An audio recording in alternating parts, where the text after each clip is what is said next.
Hey, it's your girl Audrey, your property manager with a personality. Now, I'm supposed to be taking a little Sleeping Beauty over here on a quick trip to the park, but before we get there, I wanted to spend a little time, hopefully, to save our private landlords from being scammed.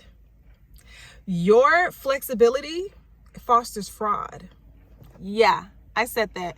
Your flexibility fosters fraud. What do I mean by that? We are getting an increased number of applicants that are applying for properties, and they are faking information. They are faking it, like right to your face. They're faking it. And how do I know that? Because as soon as they are complete through our application process, it's run its course, it's done its job, they are denied. One of the first comments that I hear is, oh, we need to go find a private landlord. So I know y'all private landlords, you try not to fool with realtors like that, but let me give you some quick tips that hopefully will keep you from being the next one scammed. I know it is so very easy to want to take all those heartfelt stories, all of those things that you get of why they can't provide landlord history or why they couldn't give you all their income information, and it pulls at your heartstrings, and it becomes very tempting to let them slide and to be super flexible. And that's one of the things that a lot of applicants just don't like about property management companies. Not only are we not flexible in that way, but we can't be because we have to follow certain fair housing laws. But I do want to caution you about being too flexible, because you could ease yourself right into a whole fraudulent situation.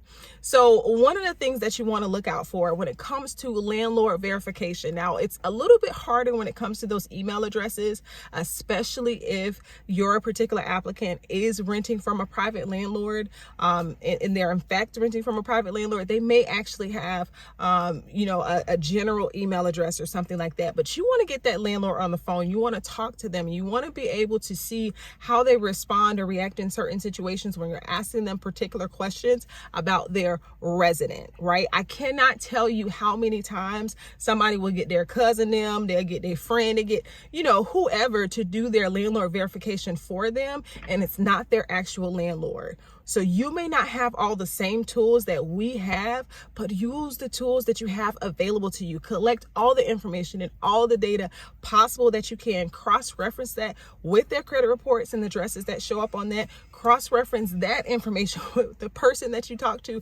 Are they who they say they are, and do they show up the same way on the property appraiser site? You have some additional tools that you could be using at your disposal. Even more than that, now when it comes to this income, right? Because if they're not getting paid, you're not getting paid. And you will not believe how many people will play the system because they know the eviction process, they know how long it takes, they know how to work the system. And I have absolutely no idea why they wouldn't use all that particular energy that they use for scamming people into quite simply just doing things the right way. I have no earthly idea, but I don't want you to be the one caught up in it. Right? So when it comes to employment, the same thing, but the email address is absolutely important as well, because you want to make sure that you're not taking a personal email address whenever it comes to someone's supervisor, right? If they say they work at a big corporation, a larger place like Shands, or, in any place like that, here in our local area, you can better believe that you're not going to be able to verify them, or you shouldn't be able to verify them with just a personal email address. You need to always require that they go through company channels. So it needs to be company email address and a company phone number. Again, I will repeat, get that person on the phone, and you want to be able to call the company's line to be able to speak to who you want to speak to. Right? Because you do not want to get a falsified verification. There are places, even though places like Shands are quite large, they use the work number, things like that. There are some workarounds in there where they can actually tell you if somebody is at least employed on their list, right? They can tell you if you have a fraudulent pay stub or not. There are some methods around there. And again, you may not have all the tools and resources that we have, but definitely use the information that is actually available to you.